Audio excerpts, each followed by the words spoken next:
Neil Hilborn's poem looks like a love confession at first, yet it is radically different from traditional love poems. What strikes the most is not what is present, but what is missing. This very lack creates a powerful shock and lets the reader step into the poet's inner world. In a typical love poem, the poet praises the beloved with cosmic universal images, body, scent, and voice. Think of common romantic lines like, "Her scent filled the room like spring rain," and make sweeping declarations such as, "I burn with a love that shakes the stars." With Hilborn, none of this appears. 1. Missing grand images of the beloved. We learn only small, concrete details about the woman. The hairpin curve of her lips, the eyelash on her cheek, the way she holds her steering wheel. These are tiny, everyday gestures, not the usual cosmic beauty or goddess-like charm. It feels as if the poet deliberately strips the description down. There is no romantic hyperbole for body, scent, or voice. 2. Missing grand declarations of his own feelings. The same restraint shapes how the speaker shows his emotions.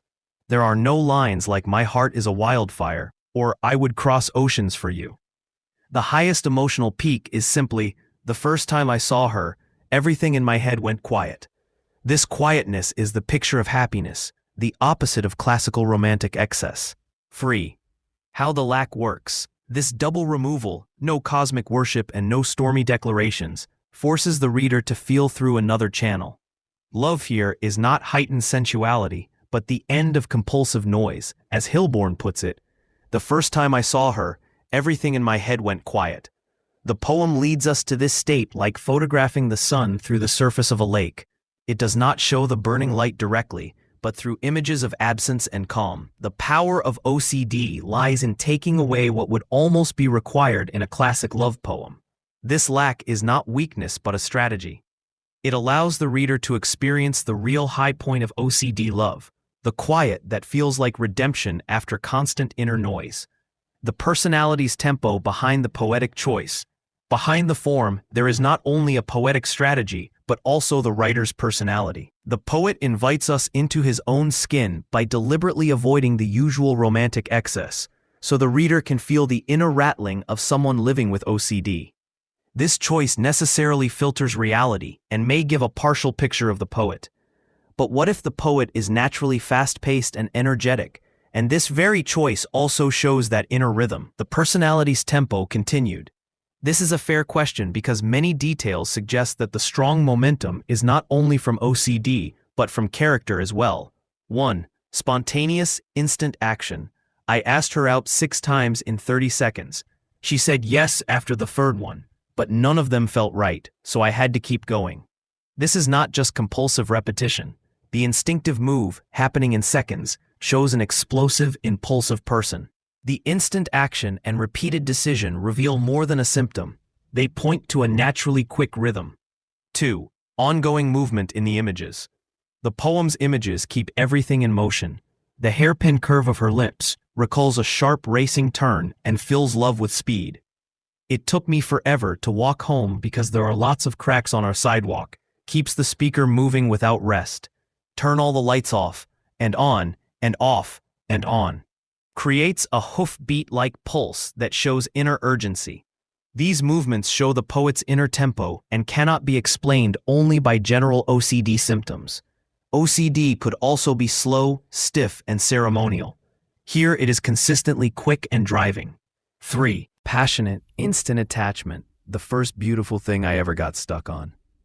This sudden, deep attachment shows strong emotional acceleration. Such passion goes beyond diagnosis and points to a fiery, impulsive nature. 4. The sweeping rhythm of the text. The repetitions "when she talked, when she talked, when she talked, when she talked," and blows out candles, blows out candles, blows out candles, build a pulse that expresses both OCD's cycle and the poet's natural speed. For these reasons, we cannot simply say that the poem's driving tempo is only the result of OCD. OCD can also appear slow and ritualistic.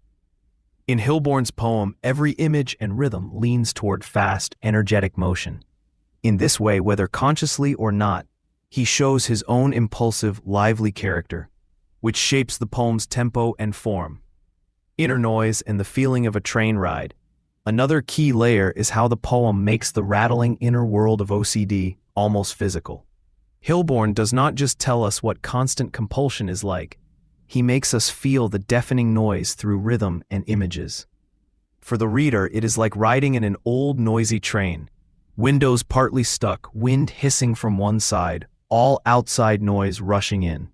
There is no getting off, no stopping the rattling. The whole world turns into one shaking beat. The poem offers many such equivalents. Circular, choking inner questions. Did I lock the doors? Yes. Did I wash my hands? Yes. Did I lock the doors? Yes. These obsessive questions follow each other like unstoppable clatter, drowning out the world. Machine noise of speech, when she talked, when she talked, when she talked, when she talked. Repetition turns dialogue into mechanical clicking.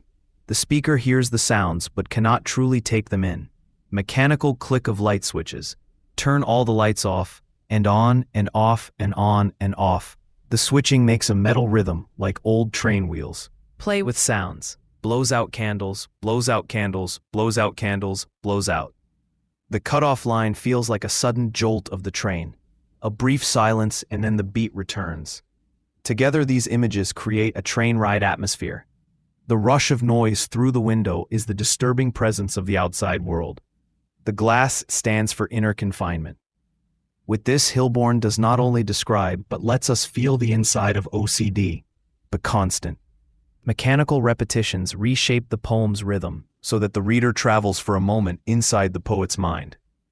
The lack of the usual love images and the rattling soundscape together create the startling experience of seeing through the poet's eyes.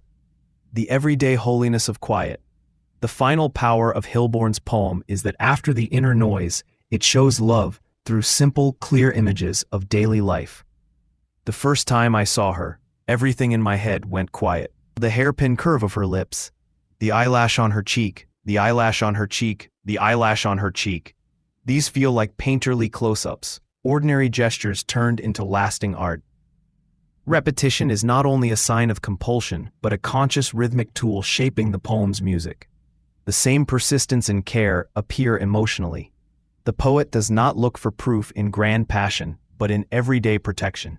She said she felt safe. Like no one would ever rob us because I definitely locked the door 18 times. The closing lines are the densest form of steadfast loyalty.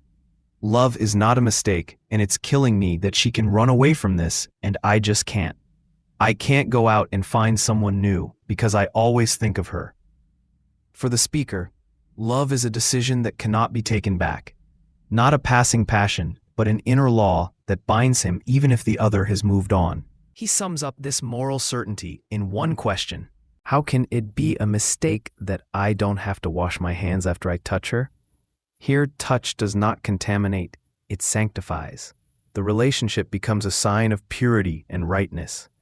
Hilborn's poem joins the power of absence, the experience of inner noise, and the tiny details of daily life with great precision.